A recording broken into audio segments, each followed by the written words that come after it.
சித்தருக்கெல்லாம் சித்தர் சிவனே போற்றி. நம்மளோட பதிவுகள்ல இதுவரைக்கும் 12 ராசிகளுக்குமான பிப்ரவரி மாத ராசி பலன்களை பார்த்துட்டு வந்தோம். இனி வரக்கூடிய பதிவுகள்ல 12 ராசிகளுக்குமான செவ்வாய் பயிற்சி பலன்களை பார்க்க இருக்கிறோம். செவ்வாய் பயிற்சி அவ்வளவு முக்கியமானதா? ஒரு மனுஷனோட வாழ்க்கையில செவ்வாய் பயிற்சி அவ்வளவு பெரிய தாக்கத்தை ஏற்படுத்துமா அப்படின்னு கேட்டீங்கன்னா, ஜோதிடத்தை பொறுத்த வரைக்கும் குரு பயிற்சி, சனி பயிற்சி, ராகு கேதுக்கள் பயிற்சி, இந்த பயிற்சிக்கெல்லாம் எந்த அளவுக்கு முக்கியத்துவத்தை கொடுக்கிறோமோ அதே அளவுக்கான முக்கியத்துவத்தை கண்டிப்பா செவ்வாய் பயிற்சிக்கு நம்ம கொடுக்கணும். ஆனா பெரும்பாலானவங்க குரு பயிற்சி, சனி பயிற்சிக்கு கொடுக்கிற முக்கியத்துவத்துல பாதி அளவை கூட செவ்வாய் பயிற்சிக்கு கொடுக்கறது இல்ல. செவ்வாய் பயிற்சி ஒரு மனுஷனோட வாழ்க்கையில என்ன மாதிரியான தாக்கத்தெல்லாம் ஏற்படுத்தும் அப்படிங்கறத கூட தெரிஞ்சுக்க விரும்பாம ஒரு சில தேவையில்லாத செயல்களை செஞ்சு அழிவுகளை அவங்களே தேடிக்கிறாங்க. அதாவது செவ்வாய் பகவானை பொறுத்த வரைக்கும் 40 நாட்களுக்கு ஒரு முறை ஒரு ராசியில இருந்து இன்னொரு ராசிக்கு பயிற்சி ஆகிட்டே இருப்பார். அப்படி அவர் பயிற்சியாகக்கூடிய காலகட்டத்துல ஒரு சில ராசிக்காரங்களுக்கு ரொம்பவே அற்புதமான சுப பலன்களையும், ஒரு சில ராசிக்காரங்களுக்கு ரொம்பவே மோசமான அசுப பலன்களையும் கொடுத்துக்கிட்டே போவார். பொதுவா ஒரு வீட்டுல இறப்பு மாதிரியான துக்க நிகழ்வுகள் ஏதாவது நடந்துருச்சு அப்படின்னா அடுத்து வரக்கூடிய 40 நாட்களுக்கு எந்த விதமான நல்ல காரியங்களையும் அந்த வீட்டுல செய்ய மாட்டாங்க. கோயில்களுக்கு போறது, சுப நிகழ்ச்சிகளை நடத்துறது, சுப நிகழ்ச்சிகள்ல கலந்துக்கிறது, இந்த மாதிரியான விஷயங்களை எல்லாம் அடுத்து வரக்கூடிய 40 நாட்களுக்கு தள்ளி வச்சிருவாங்க. ஒரு வகையில பார்க்க போனா இந்த 40 நாட்களும் தீட்டு காலம் அப்படின்னு சொல்லப்பட்டாலும் செவ்வாய் பகவான் பயிற்சி ஆகக்கூடிய இந்த 40 நாட்களை கணக்குல வச்சுதான் நம்மளோட முன்னோர்கள் துக்கம் நடந்த வீடுகள்ல 40 நாட்களுக்கு சுப காரியங்கள் எதையும் செய்யக்கூடாது அப்படின்னு சொல்லி வச்சிருக்காங்க. எதனால இதை சொல்றேன் அப்படின்னா, செவ்வாய் பகவான் உங்களுக்கு சாதகம் இல்லாத வீடுகள்ல பயணம் பண்றாரு அப்படின்னா அந்த 40 நாட்களும் மரணத்தை ஏற்படுத்தக்கூடிய அளவுக்கு கொடிய பலன்களை ஜாதகருக்கு கொடுப்பார். அதுவே சாதகமான வீடுகள்ல அமர்ந்து சுப கிரகங்களோட பார்வையோ அல்லது சேர்க்கையோ செவ்வாய் பகவானுக்கு கிடைக்குது அப்படின்னா முழுக்க முழுக்க சுப பலன்களையும் ஒரு சில அற்புதமான யோகங்களையும் ஜாதகருக்கு செவ்வாய் பகவான் ஏற்படுத்தி கொடுப்பார். பொதுவா செவ்வாய் பகவான் முழு பாப கிரகமாவே இருந்தாலும் அவர் சாதகமான வீடுகள்ல இருக்காரு அப்படின்னா ஜாதகருக்கு சுறுசுறுப்பை கொடுப்பார், உடல் ஆரோக்கியத்தை கொடுப்பார், உடல் வலிமையை கொடுப்பார். நிலம் வாங்கக்கூடிய யோகம், வீடு வாங்கக்கூடிய யோகத்தை செவ்வாய் பகவான் தான் ஏற்படுத்தி கொடுப்பார். அரசு வேலைகள், போலீஸ், ராணுவம், இந்த மாதிரியான சீருடை பணியாளர்கள் சம்பந்தமான வேலைகள் இதை எல்லாத்தையுமே செவ்வாய் பகவான் தான் ஏற்படுத்தி கொடுப்பார். அதுவே ஒரு ஜாதகத்துல செவ்வாய் பகவான் பாதகமான வீடுகள்ல இருந்து அவருக்கு பாப கிரகங்களோட பார்வையோ அல்லது சேர்க்கையோ கிடைக்குது அப்படின்னா அந்த ஜாதகரை பிச்சைக்காரனாவும் நோயாளியாவும் மாத்திர வரைக்கும் செவ்வாய் பகவான் ஓயவே மாட்டார்.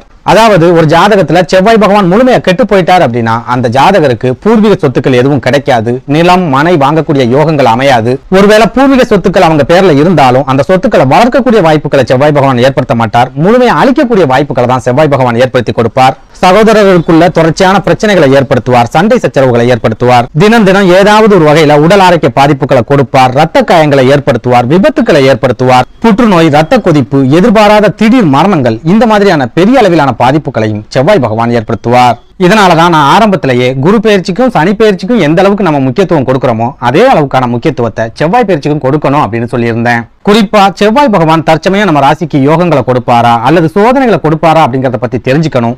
ஒருவேளை பாதகமான வீடுகள்ல இருக்காரு அப்படின்னா அவர் என்ன மாதிரியான பாதிப்புகளை எல்லாம் ஏற்படுத்துவார் அப்படிங்கறத தெரிஞ்சுக்கிட்டு ரொம்பவே முன்னெச்சரிக்கையா இருந்துக்கணும். இதனால 12 ராசியை சேர்ந்தவங்களுக்குமே இந்த செவ்வாய் பயிற்சி அப்படிங்கிறது ரொம்பவே முக்கியமான ஒண்ணா பார்க்கப்படுது. அதை விட முக்கியமா இந்த பிப்ரவரி மாதத்துல நடக்க இருக்கிற செவ்வாய் பயிற்சி ரொம்ப சிறப்பான ஒரு செவ்வாய் பயிற்சியா இருக்க போகுது. அதாவது தற்சமயம் காலபுருஷனோட 9வது வீடான தனுசு ராசியில இருக்கிற செவ்வாய் பகவான் பிப்ரவரி 5ஆம் தேதிக்கு அப்புறமா 10வது வீடான மகர ராசிக்கு பயிற்சி ஆகிறார். மகர ராசி செவ்வாய் பகவானோட உச்ச வீடு. இதனால அடுத்து வரக்கூடிய 40 நாட்களுக்கு உச்சம் பெற்ற செவ்வாயா மகர ராசியில சஞ்சாரம் பண்ண போறார். செவ்வாய் பகவானோட இந்த பயிற்சி ஒரு சில ராசிக்காரங்களுக்கு ரொம்பவே அற்புதமான யோக பலன்களையும் திடீர் முன்னேற்றங்களையும் கொடுக்க போகுது. ஒரு சில ராசிக்காரங்களுக்கு ரொம்பவே மோசமான அசுப பலன்களையும் பெரிய அளவிலான பாதிப்புகளையும் ஏற்படுத்த போகுது. அந்த வகையில ராசி கட்டத்துல 6வது ராசியா இருக்கக்கூடிய நில ராசியான கன்னி ராசிக்கு இந்த சக்தி வாய்ந்த செவ்வாய் பயிற்சி என்ன மாதிரியான பலன்களை கொடுக்கும், என்ன மாதிரியான யோகங்களை கொடுக்கும் அப்படிங்கறத பத்தி பார்க்கலாம். அப்படி பார்க்கும்போது கன்னி ராசியை பொறுத்த வரைக்கும் செவ்வாய் பகவான் 3 மற்றும் 8வது வீட்டுக்கு அதிபதியா இருக்கிறதால இந்த செவ்வாய் பயிற்சி கன்னிராசிக்காரங்களுக்கு ஏற்ற இறக்கமான ஒரு சில பலன்களையே கொடுக்க போகுது. அதாவது உச்சம் பெற்ற செவ்வாய் பகவானோட பார்வை உங்க ராசியோட லாபஸ்தானம் அப்படின்னு சொல்லப்படுற கடகராசியில பதியறதால கன்னிராசிக்காரங்க தொழிலா இருந்தாலும் சரி, வியாபாரமா இருந்தாலும் சரி, உத்தியோகமா இருந்தாலும் சரி சிறப்பான லாபங்களை எதிர்பார்க்கலாம், சிறப்பான பண வரவையும் எதிர்பார்க்கலாம். குறிப்பா டீ கடை, ஹோட்டல்ஸ், இந்த மாதிரி சின்ன முதலீட்டுல செய்யக்கூடிய தொழில்கள் எல்லாத்திலையுமே சிறப்பான லாபங்கள் இந்த செவ்வாய் பயிற்சி காலகட்டத்துல கிடைக்கும். இதனால உங்களோட தொழில் விருத்தி அடையும், உங்களோட பண நெருக்கடி பெரிய அளவுல குறையும், பெரிய அளவுக்கான பண பற்றாக்குறை இல்லாத காலகட்டமாகவும் இந்த செவ்வாய் பயிற்சி காலகட்டம் இருக்கும். அதே நேரம் செவ்வாய் பகவான் உங்க ராசிக்கு அஷ்டமாதிபதி அப்படிங்கறதால அவர் உச்சமடையக்கூடிய இந்த காலகட்டம் உங்களுக்கு நிறைய நெருக்கடிகளையும் போராட்டங்களையும் கட்டாயமா ஏற்படுத்தும். இன்னும் சொல்ல போனா உங்க ராசிக்கு 5வது வீடான பூர்வ புண்ணிய ஸ்தானம் அப்படின்னு சொல்லப்படுற மகர ராசியில செவ்வாய் பகவான் உச்சமடைகிற காரணத்தால உங்களோட உடல் ஆரோக்கியத்திலையும் சரி, உங்க குடும்பத்துல இருக்கிறவங்களோட உடல் ஆரோக்கியத்திலையும் சரி, தவிர்க்க முடியாத ஒரு சில தொடர்ச்சியான பாதிப்புகள் கட்டாயமா ஏற்படும். அதுலயும் முக்கியமா நீங்க கன்னிராசியில பிறந்த பெண்களா இருக்கீங்க அப்படின்னா உங்களோட உடல் ஆரோக்கியத்துல தொடர்ச்சியான பாதிப்புகள் ஏற்படுறதுக்கும், அது மூலமா நீங்க தொடர்ச்சியான மருத்துவ சிகிச்சைகளை எடுக்கிறதுக்கும் அதிகமான வாய்ப்புகள் இந்த செவ்வாய் பயிற்சி காலகட்டத்துல இருக்குது. இதனால கன்னிராசியில பிறந்த பெண்கள் முழுக்க முழுக்க உங்களோட உடல் ஆரோக்கியத்துல அதிகபட்ச கவனத்தை செலுத்த வேண்டிய ஒரு காலகட்டமாவே இந்த செவ்வாய் பயிற்சி காலகட்டம் இருக்க போகுது. அதே போல இந்த சக்தி வாய்ந்த செவ்வாய் பயிற்சி கர்ப்பிணி பெண்களோட உடல் ஆரோக்கியத்துல ரொம்பவே அதிகபட்ச தாக்கத்தை ஏற்படுத்தும். அப்படிங்கறதால நீங்க ஒரு கர்ப்பிணியா இருக்கீங்க அப்படின்னா முழுக்க முழுக்க மருத்துவரோட கட்டுப்பாட்டிலேயே இருங்க. தொடர்ச்சியா உடல் பரிசோதனைகளை செஞ்சுக்கிட்டே இருங்க. எந்த காரணத்தை கொண்டும் இந்த காலகட்டத்துல நீங்க உடல் ஆரோக்கியத்துல கவனக்குறைவா மட்டும் இருக்காதீங்க. அதே போல இந்த செவ்வாய் பயிற்சி உங்க குடும்பத்துல இருக்கிறவங்களோட உடல் ஆரோக்கியத்திலையும் கட்டாயமா ஏதாவது ஒரு வகையில பாதிப்புகளை ஏற்படுத்தும். குறிப்பா உங்க வாழ்க்கை துணையோட உடல் ஆரோக்கியத்துல பாதிப்புகள் ஏற்படுறது, வாழ்க்கை துணையோட சொந்த பந்தங்களோட உடல் ஆரோக்கியத்துல பாதிப்புகள் ஏற்படுறது, உங்க தாய் தந்தையோட உடல் ஆரோக்கியத்துல பாதிப்புகளை ஏற்படுத்துறது, இந்த மாதிரி உடல் ஆரோக்கியம் சம்பந்தமான பாதிப்புகளை இந்த செவ்வாய் பயிற்சி உங்களுக்கும் உங்க குடும்பத்துல இருக்கிறவங்களுக்கும் தொடர்ச்சியா கொடுத்துக்கிட்டே இருக்கும். அடுத்ததா பூமிக்காரகன் அப்படின்னு சொல்லப்படுற செவ்வாய் பகவான் உச்சமடையக்கூடிய இந்த காலகட்டத்துல மற்ற ராசிக்காரங்களுக்கு எல்லாம் நிலங்கள் வாங்கக்கூடிய யோகத்தையும் வீடு வாங்கக்கூடிய யோகத்தையும் ஏற்படுத்தி கொடுப்பார். அதுவே கன்னிராசியை பொறுத்த வரைக்கும் செவ்வாய் பகவான் அஷ்டமாதிபதியா இருக்கிற காரணத்தால நீங்க நிலங்கள் வாங்கினாலும் சரி, வீடு வாங்கினாலும் சரி, அந்த சொத்துக்கள்ல நிறைய வில்லங்கங்களை ஏற்படுத்துவார். இதனால அடுத்து வரக்கூடிய 45 நாட்களுக்கும் கன்னிராசிக்காரங்க ஏதாவது அசையா சொத்துக்களை வாங்குறீங்க அப்படின்னா ரொம்ப ரொம்ப எச்சரிக்கையா இருங்க. ஏன்னா நீங்க ஏமாந்து போகக்கூடிய வாய்ப்புகள் ரொம்பவே அதிகமா இருக்கு. அதே போல ஒரு சில கன்னிராசிக்காரங்க உங்களோட பூர்வீக சொத்துக்களை விற்கிறதுக்கும், இன்னும் ஒரு சிலருக்கு பூர்வீக சொத்துக்கள் மூலமா வில்லங்கங்கள் வந்து சேர்றதுக்கும் இந்த செவ்வாய் பயிற்சி காலகட்டத்துல அதிகமான வாய்ப்புகள் இருக்கு. சுருக்கமா சொல்லணும் அப்படின்னா அடுத்து வரக்கூடிய 45 நாட்களுக்கும் அசையா சொத்துக்கள் மூலமா உங்களுக்கு ஒரு சில வில்லங்கங்கள் ஏற்படும். அது மூலமா உங்களோட மன நிம்மதி முழுமையா குறையும்.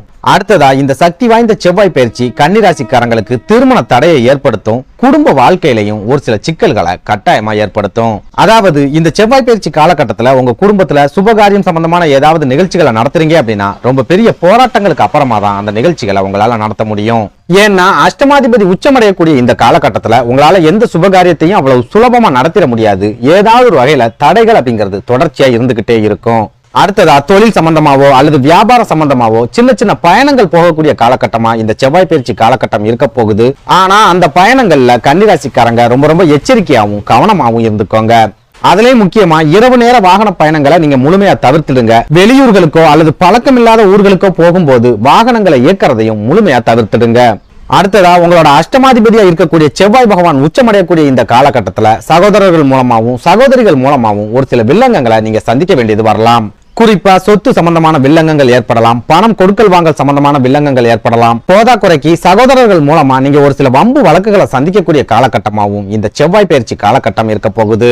இதனால அடுத்து வரக்கூடிய 45 நாட்களுக்கும் கன்னிராசிக்காரங்க எந்த விஷயமா இருந்தாலும் சரி ரொம்ப ரொம்ப எச்சரிக்கை உணர்வோட இருங்க.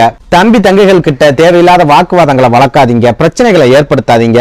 அதை விட முக்கியமா உங்களோட உடல் ஆரோக்கியத்திலையும் குடும்பத்தில் இருக்கிறவங்களோட உடல் ஆரோக்கியத்திலையும் அதிகபட்ச கவனத்தை செலுத்திட்டு வாங்க. குறிப்பிட்டு சொல்லணும் அப்படின்னா உங்க குழந்தைகளோட உடல் ஆரோக்கியமும் உங்க வாழ்க்கை துணையோட உடல் ஆரோக்கியமும் அதிக அளவுல பாதிக்கப்படக்கூடிய காலகட்டமாவே இந்த செவ்வாய் பயிற்சி காலகட்டம் இருக்க போகுது. இதனால வாழ்க்கையில இதுவரைக்கும் எவ்வளவோ சோதனைகளை கடந்து வந்துட்ட கன்னிராசிக்காரங்க செவ்வாய் பயிற்சியால ஏற்படக்கூடிய சோதனைகளையும் கடந்து வர்றதுக்கு மனசளவுல தயாராகிக்கோங்க. நன்றி, வணக்கம்.